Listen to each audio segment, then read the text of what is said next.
Well, thank you for watching another one of my videos. This time around, I'm decided to put the third and last new motor on my old 1973 tiller, and it's served me quite well. And the gearbox and everything is still doing just fine, but I keep wearing the motors out. And this time, like with all my other information type of videos, I hold any of the writing and stuff like that up at the top of the screen.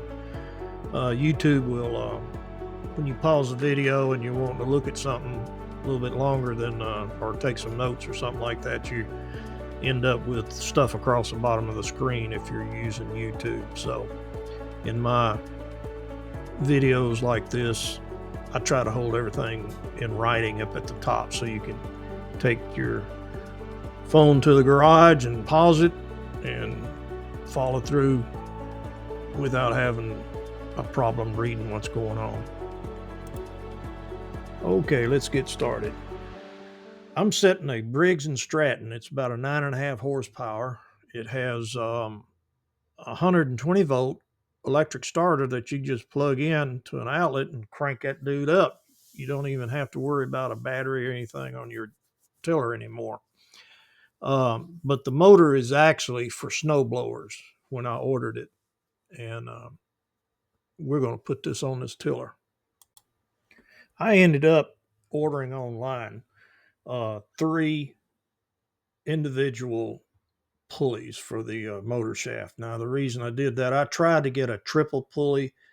You get anything you want to on the internet, and you can find it, and I found some, but the the spacing between the grooves was too wide.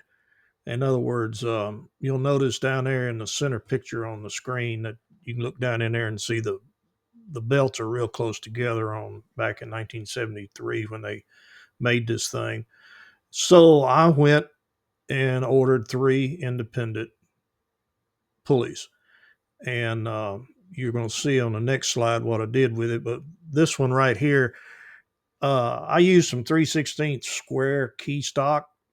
It needs to be about 7/8 inches long when you get through cutting it, and I had to file it down on both sides, on 2 sides. The height was just fine, but the width, for some reason, it needed a little filing to get this thing into that slot that's coming with this particular motor. And as far as step number 3, put one of your pulleys on the shaft and go ahead and tighten it down.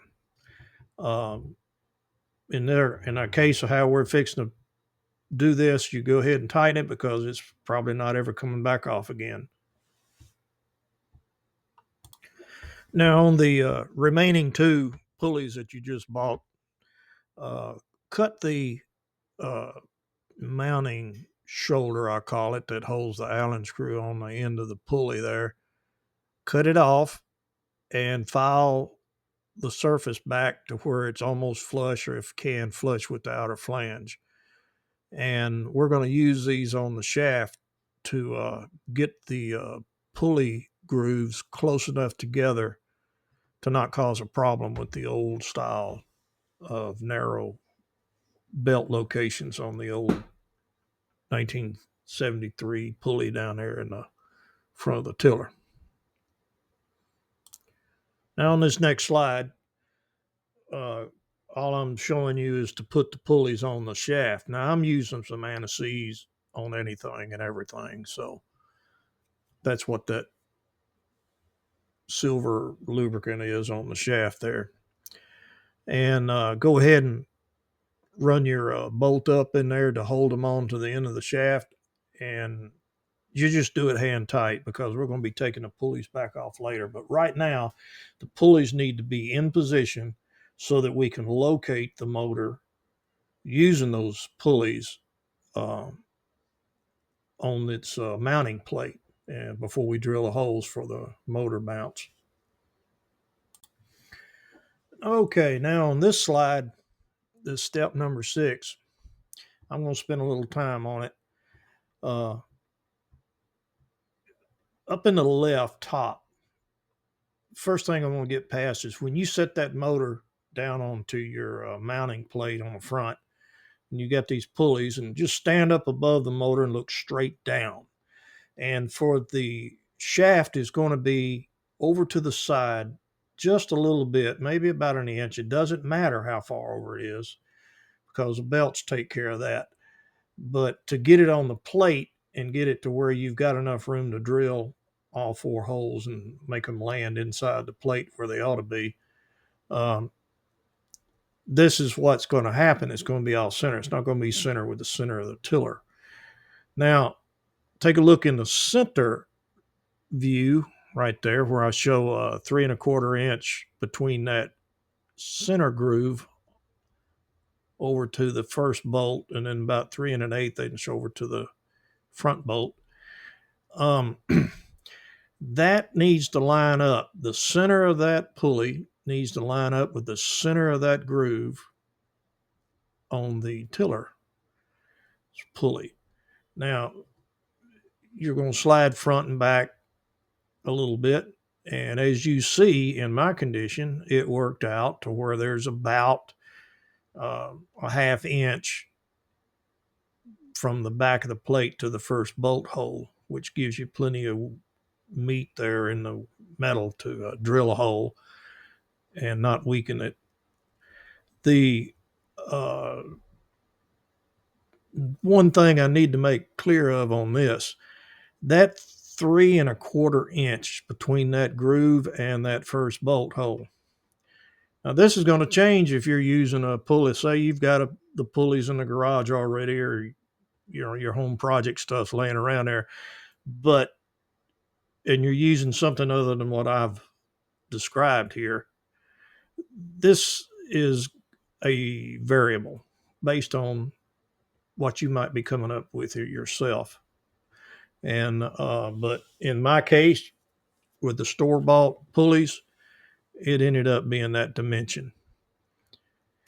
And it's worth noting right now, over on the right side, you got your your bolts that are also going to double as holding up the counterweight, and that's a two-man job. Unless you want to jack it up and hold it up in the air like I did, I got a old floor jack and raised the thing up underneath there, so I didn't have to hold it and run the bolt through the hole, which will be in the next plan. On this slide, we were mounting the motor actually on your tiller plate motor support. And I want to explain why I'm using 3 inch long bolts and go back to what I said in the beginning of this thing on the intro. Had written about how to adjust the belts a lot easier, and it really does. And you see what I've done is there's enough extra bolt to give you about 5/8 of an inch adjustment.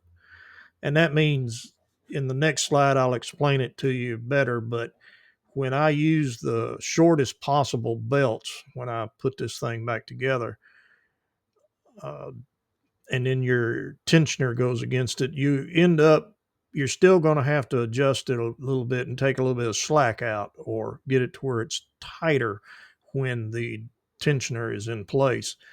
And the belts will slip a little bit, especially if it's digging pretty hard. And this is just raise the motor up. It's as simple as that. And the next slide is going to make a lot of sense. You got about 12 lock washers and 12 flat washers to buy, along with 4 bolts. And I used the flat washers against the motor top and bottom of its support plate so that the just to give it something to slide around on. The lock nuts don't dig into the aluminum of the motor and dig in or anything. That makes the is easier to adjust it when you get ready without having a problem. Now, here I'm just showing you just putting the belts on, but I had to take the pulleys off to get my belts on. And I learned the hard way. I went and measured with a string and just like anyone else does, figure out the length of the belt. Went up there and got some I thought would do just fine and be able to slide them on and put them over the top of the pulleys.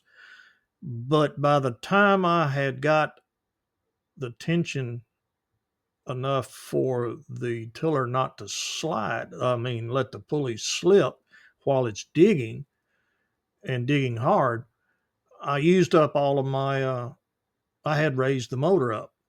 So I went back. I've got here in the description the exact size and length and type belts that I put on there. And to get them on, I have to take the pulleys off and put them back on. And believe me, by doing that, you'll see in the next slide, it didn't take me but just a little bit of an adjustment. And I still, as these belts start to wear out, I've still got about a half inch that I can raise the motor. But you have to go the trouble to use belts that you have to take the pulleys off to put them on.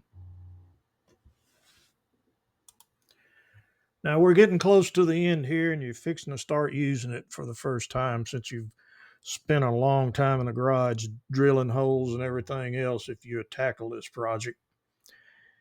And I want to explain that when I mounted my motor down onto the plate, my bottom two nuts were close together. You'll see over there on the right that I've got it showing there's about a 3/16 of an inch gap there. And that happened because it plays out the way it ought to anyway. In the center picture, you'll see in the larger white arrows pointing up to a little spring. The tension in that spring pulling that idler over to tighten the belts. In the factory days, that was all it took. The motor didn't raise up and down or anything, and it just worked just fine back in the 70s when they were created this thing and designed it. But what I found was when I'm sitting and digging in dirt that's never been dug before, and the tiller is going after it with everything that it's got, uh, the belts will slip. And so I raise and lower the motor. So the raising of the motor makes the tension a little bit tighter, knowing that your idler can't get any more tension out of it. I even thought about putting a stronger spring there, but I just decided the motor's going to take care of that by raising it a little bit and making it a little tighter. Now, the tensioner by itself works just fine if you're tilling, for me, for tilling into the garden that's been tilled before. And but I'm sitting here now with about 9.5 horsepower, and the factory never put anything on these tillers other than about a 7 horsepower motor in the years past. And the next slide after this one might be a little interesting to you because the original motors that came on these things had two shafts sticking out the back. And basically, the second shaft would come off of the cam that's inside the motor, and it was spinning in the opposite direction. And the third groove that's on this pulleys that I put in here, and the original pulley down in the bottom down there that has a smaller groove that's empty of a belt right now, that was the reverse. And you could back these things up, run them right up to against the fence and put it in reverse and back it up. And that's my next project. And that'll be my next video if I ever do it. Right now, I'm doing just fine where I'm at and what I'm using it for. It's going so, I put it in low gear when I till, and I just turn it around as I go, and I got enough room to turn around before it runs into a fence or anything. And I'm not having a problem not having a reverse right now. but it is on the agenda. And in the next slide, take a look at what my plans are, and maybe some of you guys will do it yourself. You do it selfers out there, you'll put a reverse on your tiller like I'm planning to do. My idea for a reverse on this thing was using the back of the belt down on the tiller pulley. You notice that it happens to be wider already in the cast of it from back in 73. And then the V part of the belt would ride in the V like it's supposed to up there on the shaft and get its grip. But uh, over on the right side, to get enough grip on the motor shaft, it takes a lot of tension. It takes more tension to do that than what the factory ever had in the original setup. And I'm debating using a lever action type of thing. I'm even visualizing an old lever for a parking brake in a little car or something that I put it up on that handle there, and I can just throw that lever and it'll slide that pulley that's in green in that diagram on the right straight sideways, and that'll try to get about over half of the belt wrapped around that motor shaft. And also I'm relying on the back of the belt to get a grip on the tiller's pulley, which I'm having some debate in how I'm going to do that. Might use a different kind of exotic belt that's got gripping surface all the way around it, even though it's still shaped like a V. The originals back in the 70s, it was a V-shaped belt, but it was wide and flat. And the V did fall down into that groove that's down there in front of the tiller's pulley. But I'm thinking this time around I'm going to use the back of a belt, and that'll require a lot of tension to get a grip to do a reverse. And plus too, when you're going into reverse, which is you're actually coming out of what you're digging, so you're not digging in reverse. So the tension that you do and you have to use to make this thing work, I think the back of a belt will work as I've shown it here. Good luck, guys. Hope you do this. This will be a future video if I actually do this.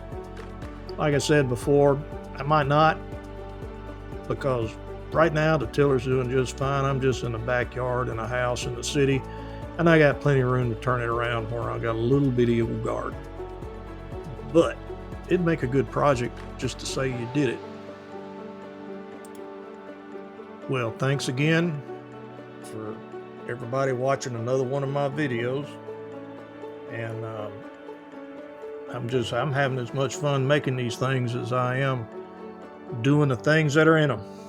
I'm 71 years old, and I'm pretty much doing what I want to when I want to, and I'm enjoying it so far. So I'll just keep making these videos of stuff I do around the house mainly. Thank you for watching. Appreciate it greatly.